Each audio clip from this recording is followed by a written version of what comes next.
There you are. Feeling better? How did you find us? At the Cauldron? And what did you do to everyone right before I passed out? All business, I see. Well, suffice it to say we were keeping a very close eye on Hephaestus, knowing we would need it at some point. Your ruse didn't fool us, and as for my little trick, it was an overload of the senses, accompanied by an energy discharge. Gerard and Eric were only momentarily disoriented due to their shields, but it rendered you unconscious while I got you out. Perhaps some breakfast might steady you a bit?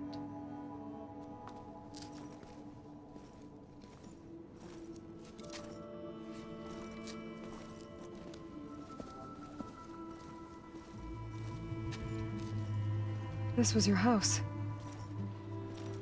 The one you recreated for Beta, in the data channel you shared.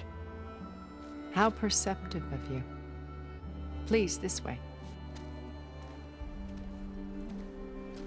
After everything your people have done, you think I'm just gonna sit down and have a chat with you?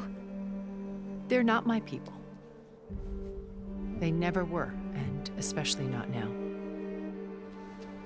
You shot off into space with them, and lived with them for 1,000 years before coming back. So what made you suddenly turn on them? Quite simply, this. My old focus. You repaired it? But that means you've seen Incredible things. What you've accomplished in 2 decades of life.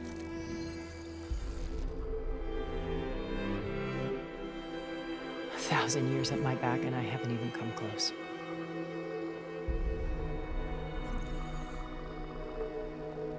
I'm sorry if I invaded your privacy, but I had to. In order to understand. To be enlightened. You truly are Elizabeth's blood. With her drive, her sense of mission, her integrity. Watching all this shamed me for the company that I've kept. Having seen it, all I want is to help you. even if it means stopping your friends? Especially so. Please, sit down.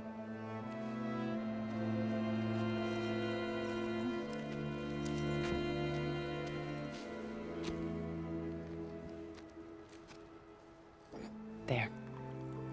That's better. Now, we must recover Beta and Gaia at all costs. By now, you must know that Gerard intends to use Gaia to reboot the Earth's biosphere. Remaking this world to specifications that would only suit us immortals. This process will kill every living thing on the planet. He calls it a clean install. Not if I stop him first. Not if we do. And once he and the others are gone, we can work together to fulfill Elizabeth's dream. I'm sure Beta told you that there's a build of the Apollo database on board our ship. A complete collection of human knowledge. With that and Gaia, we could do everything Elizabeth wanted. Heal the biosphere, educate the people of this world, uplift them. Create the world she imagined. Let's not get ahead of ourselves. From what I've seen, your friends are invincible. I do wish you would stop calling them my friends. And they're not invincible. In fact, a friend of yours has found a way to defeat them. Silence. Oh, he's been a busy bee, building an army powerful enough to crash through Gerard's precious base. Yeah. Regala and her rebels. Even now, she's preparing a final march on the Tenakth capital. When she wins, she'll have the entire tribe under her control. Hundreds of warriors and machines to throw at the base. She's been duped. They'll all perish, of course. But it should be enough to break Gerard's defenses and allow Silence to kill him. Along with all the others. Using the new weapon he's developed. Yes, he's found a way to circumvent our shields. Truly an exceptional man. He's planned for everything. Except you and me. You see, while his army is battering down Gerard's doors, you and I will sneak in through a back way. One that only I know about. While Sylens and my friends are busy battling each other, we'll take back Beta and Gaia. I told you I want to help you. I mean it.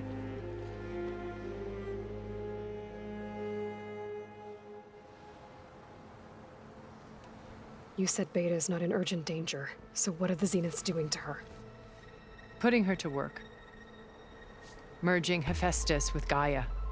A difficult, time-consuming task, as I'm sure you know. They will compel her if need be. But her life is not in danger. She's the only one who can do it. Because you people made her to be nothing but a tool. Gerard's idea, not mine. They always viewed me with suspicion when I attempted any form of kindness towards her. That's why I created the data channel. A virtual place where we could speak in peace. Beta told me your colony was destroyed. That you came back to Earth because you had nowhere else to go. It's true. After we reached our destination, a planet in the Sirius star system, we spent decades building a new home. The physical constraints of Earth, the boundaries of mortality, gone. To think of what we could have done with it. It might have been a utopia. Instead, we stagnated, absorbed in effortless comforts and virtual realities. It took a cataclysm to finally yank us out of our stupor. What happened? A massive geological event.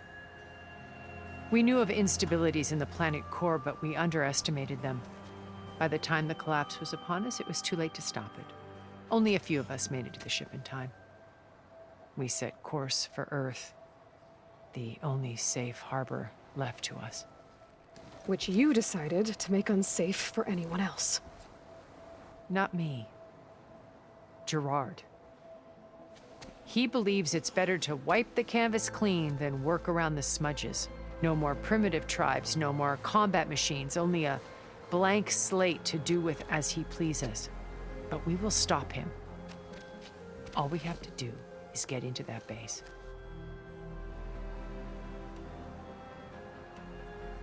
So this channel you shared with Beta, none of the other Zeniths ever found out about it. Gerard believes he's the most cunning of all of us. Even after 1,000 years, he still can't imagine that I would outwit him. The channel allowed me to interact with Beta away from their mistrustful eyes.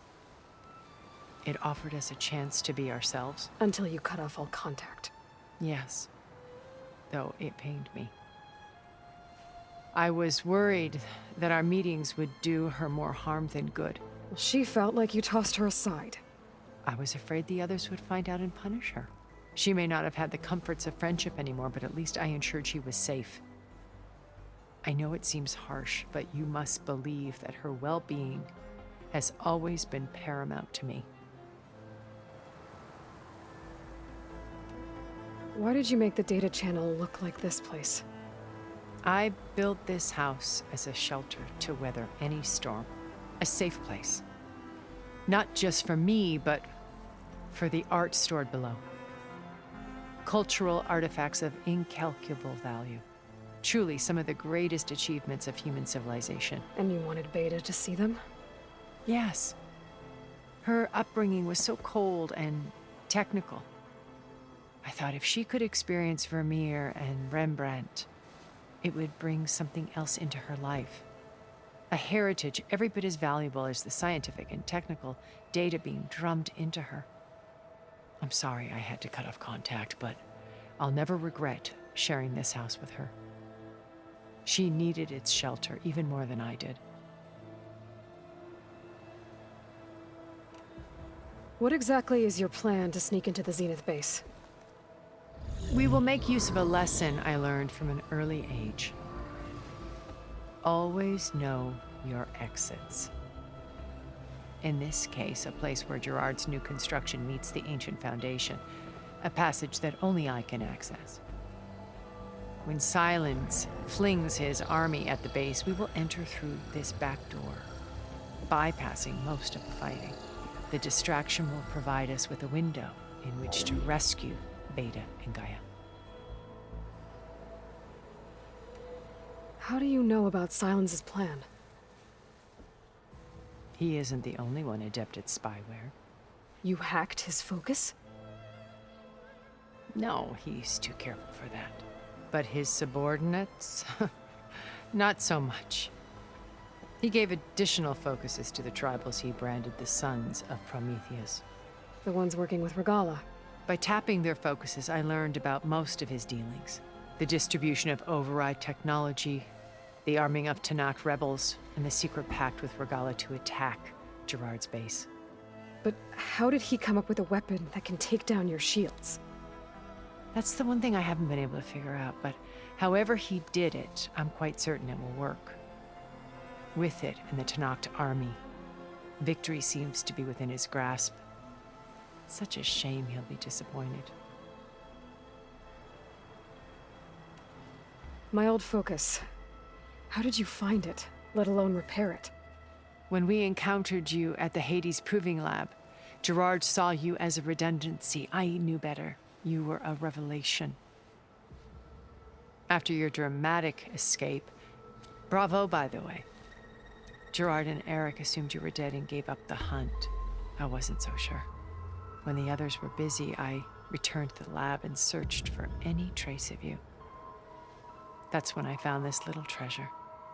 Not easy to repair, but certainly worth the effort. As I watched your life unfold, you were like a splash of color on a worn canvas. What Liz was, and more. Did you show it to the others? Of course not. It was your actions that inspired me to defy them. It's worth noting that if I hadn't found it and watched its contents, I wouldn't have known to save you at the cauldron. You'd be dead. So I should be grateful? If you like.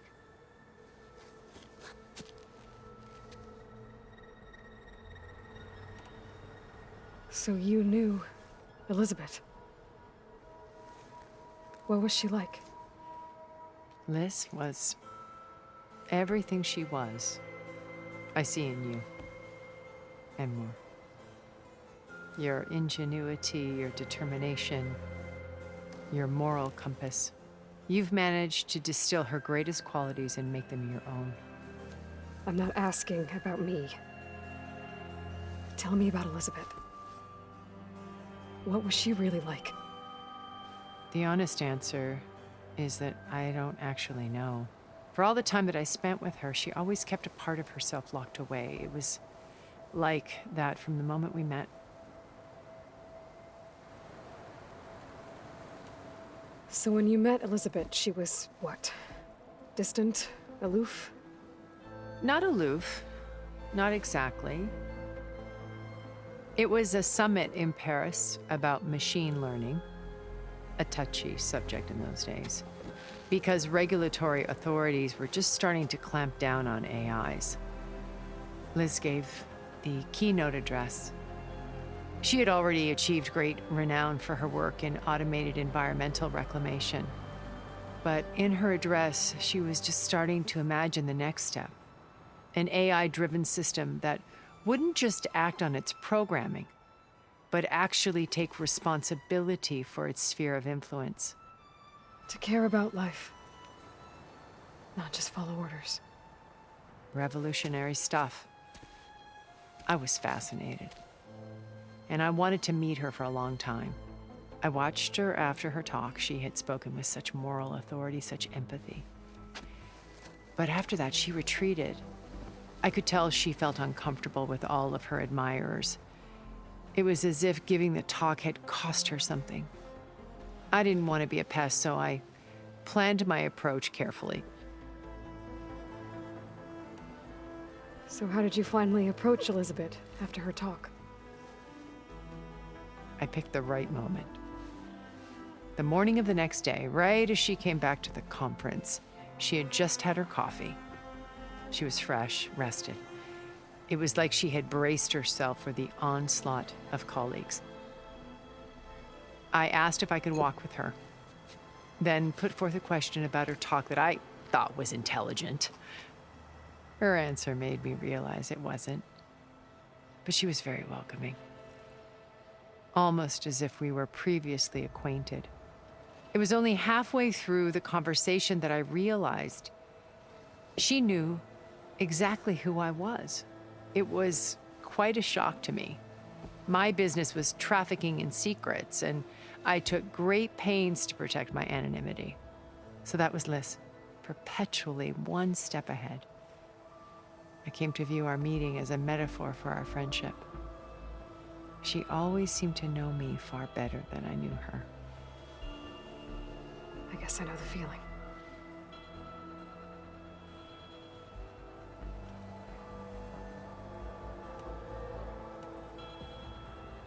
So you know all about me. What about you? What would you like to know? Well, start with your life on Earth. When I was 8, terrorists flooded my home city. Thousands drowned, my parents included. I was one of the few who survived. My guardian sent me to boarding school. Among my peers, I was the strange girl, the orphan to be avoided. All because of circumstances beyond my control. Oh. So we're a lot alike, huh? Aren't we? You were an outcast. But you didn't let that stop you from getting what you needed. Neither did I. I climbed my way out of desolation and used my wits to build a fortune. First, from the technical analysis of art and the detection of forgeries. Profitable expertise in those days. But as it turned out, the software I developed was even more useful for counterintelligence. From there, it was only a short step to gathering extremely valuable intelligence on my own. You were a spy? More like a service one could turn to for information. I had to remain anonymous, of course, to protect my privacy. But despite that anonymity, Far Zenith inevitably sought me out.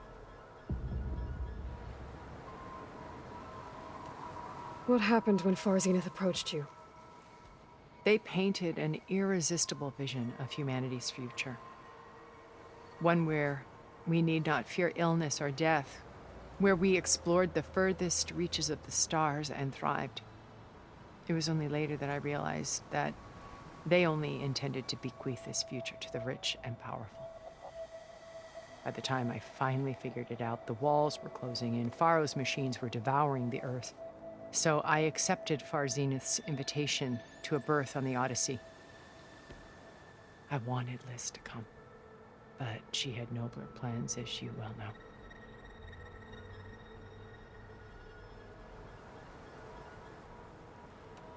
So you didn't know the other Zeniths were monsters until it was too late? I knew some of them were, certainly. It wasn't until we were off-planet that I understood the true scope of their greed. I was grateful to simply be alive, but the others became obsessed with a kind of effortless immortality. They built a colony where machines serviced their every need, where any memory or fantasy could be endlessly savored in virtual reality. It wasn't life. It was stultifying, a pampered dream state. As the decades passed, I withdrew more and more, alone yet again, but this time with eons to consider my mistakes. Now finally, having met you, I feel like I have a second chance. To do what? Help you, of course. To fulfill Liz's dream, which isn't so different from Far Zenith's original vision. A better future for humanity.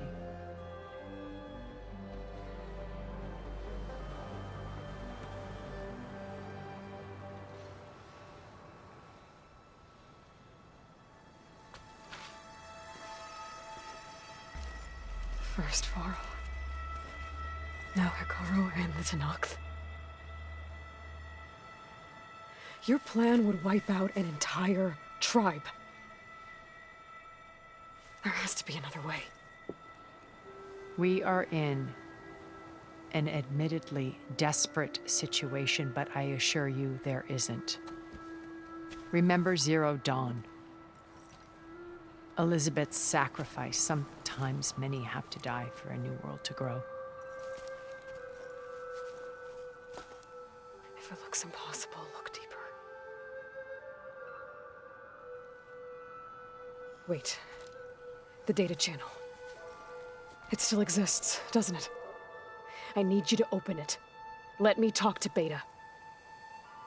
Impossible. We might be detected. It's worth the risk. There is another way, one where the Tenakth survive.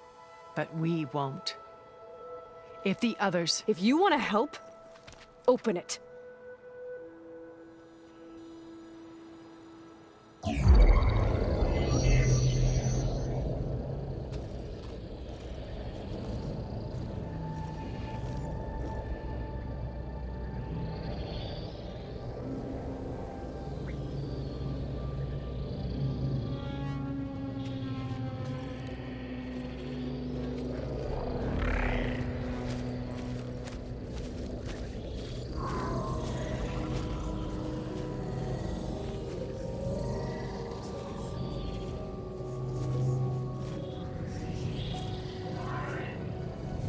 What are they doing to her? Virtual reality dissociation. The manual merge of Hephaestus will take hours upon hours of tedious micromanagement. If she resists the work, they run simulations to induce feelings of isolation and despair. Beta, can you hear me? You're alive. They're watching me. I can't hold up this extra protection for long. You should have killed me. No. No, look at me. I'm coming for you. I promise, okay? I just need you to hold out a little while longer and work on the merge.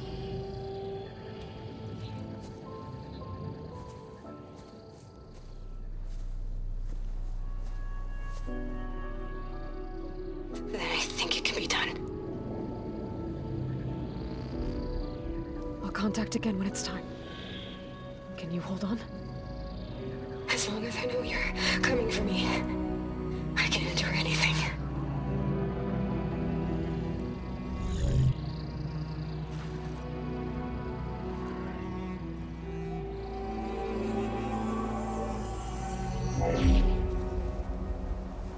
All right.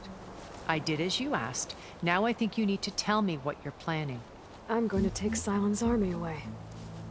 I don't need it. Only the weapon he made to penetrate your shields. And how do you propose to get it? Ask him nicely? Without Regala and her rebels, he won't have a choice. We'll be his only option. Only option for what? What did you tell her? That is between me and my sister. Will be Sylens' only option for crashing that base. I'll tell you the rest later. But first, there are a couple of things I have to do. Oh. And what are those? Lay my friend to rest. And then I'm going to use the override that Beta gave me at Gemini to put an end to Regala's rebellion. From the air. Wait. Since you insist on doing things your way, I know of something that will truly help you make a grand entrance with the Tenakth. The ancient Horus Titans still possess electromagnetic energy cells as part of their arsenal. Drop one of those on Regala's army and they'll receive quite a surprise.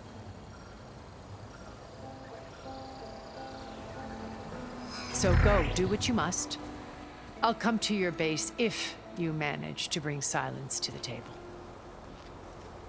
Not if. When.